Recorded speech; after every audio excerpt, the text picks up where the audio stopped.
Hey friends, how are you doing today?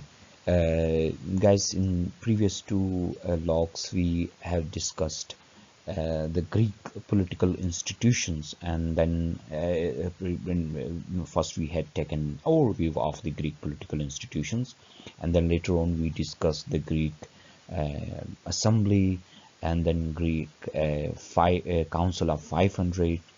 Today in this clip we are going to discuss the courts in the Greek political institutions. They had well developed courts, but they were not same as the courts now we are having. They were they were different from the current courts in number of ways, but anyhow they have a well developed court system. The Greek courts, or the courts at that time in Greek, occupy executive and legislative powers, both executive and legislative powers, beside the judicial powers. So in this way, those courts were different from the current courts. They occupied executive powers. They occupied number of executive powers. For example, they occupy the power of magistrate. The magistracy is a power used under the executive, but at that time the power of magistrate was used by the courts. So we can say that they were the full representative of sovereignty. They were not only the representative of judicial sovereignty, but they were the representatives of executive sovereignty, and they were the representatives of legislative sovereignty as well. So Greek courts were representative of full sovereignty, and there were no appellate courts in the Greek court system. The court's decision was full and final. Nobody could appeal in another court. There was only one court, and it was the session court and Supreme Court both. At the same time, it was the session court and it was Supreme Court as well. So there was no appellate court. There was only one court which had both the powers of magistrate and jury, and we can say that it occupied executive and legislative powers as well. So it was the representative of sovereignty, and beside that, no facility of public prosecutor was available at that time. If anybody was charged if anybody was charged and if he had to be tried in court, he had to defend himself. He could not avail the services of a public prosecutor.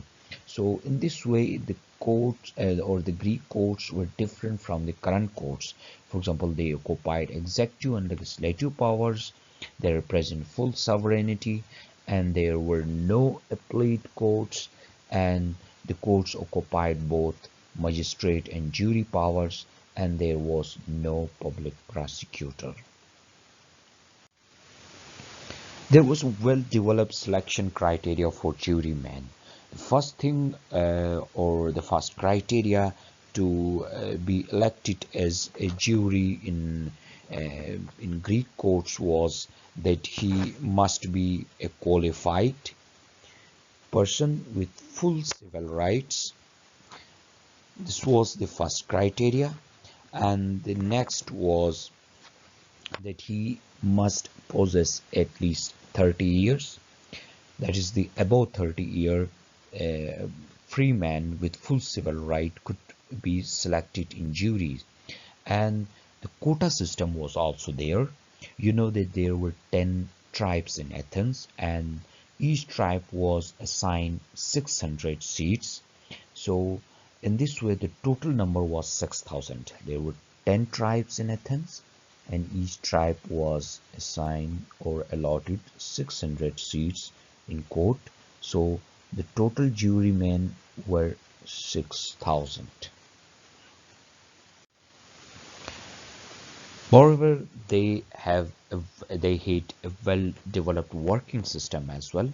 The courts were divided into panels, number of panels, right? Court was divided into number of panels, and they were divided in such a way that each panel represent each tribe.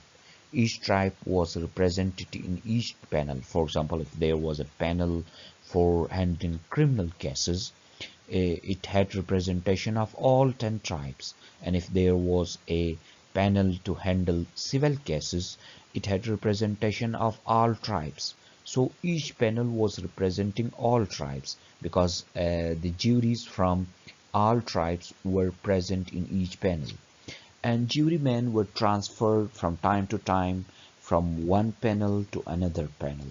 The transfer system in the jurymen was introduced to control bribery. See if a jury if jury was not transferred, and if he had to serve in one panel for a long time, there might be possible that he could be bribed, and he could become a corrupt. So in order to reduce corruption and to control bribery, the jurymen were transferred from one panel to another panel.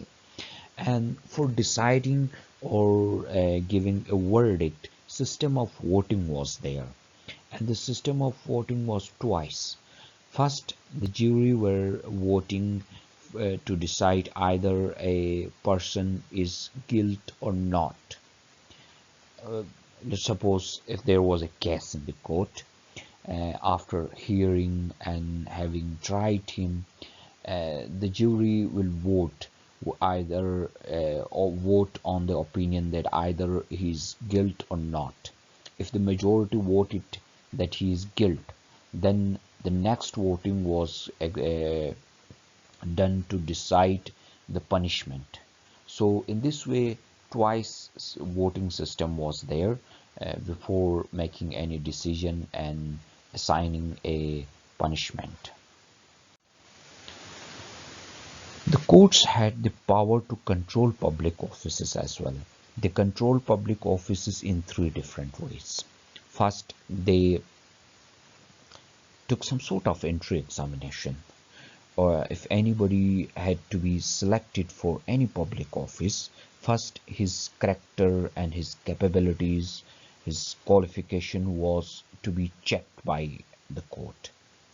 And at the end of his services, he had to submit his records to courts, where courts will review those and decide that either he executed his duty properly or not. And in third way, the system of accountability was there, and it was done by the courts. So at the middle of the services, if anybody has to be checked whether he is doing well or not, the courts had the power to audit his services. So in the system of you can say that a system of accountability was present there, and this was done by the courts.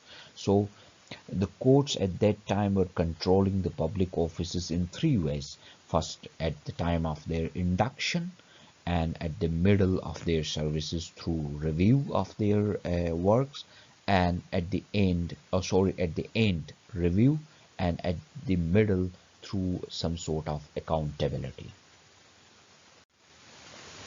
And there were some weaknesses in the court as well. The first major weakness was the small pay for jurymen and magistrate.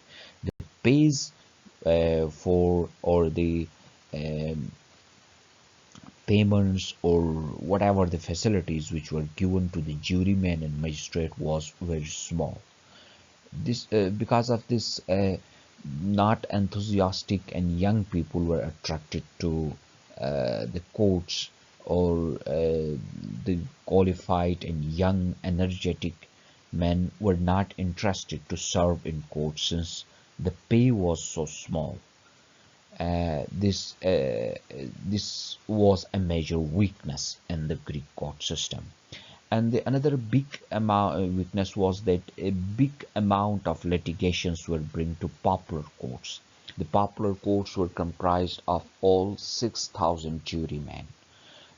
So in popular courts, a huge or a crowd was deciding. You can say that 6,000 jurymen, or if in a case panel of 6,000 judges will sit, imagine what type of court it will be. So this was a major weakness in that court, And mob psychology was also affecting. Mob psychology means that at the time of decision or at the time of trial, if a mob is crying that this should be decided or that should be decided, uh, in such cases it will not be surprised that the juryman will get under pressure and decide something different which has to be decided.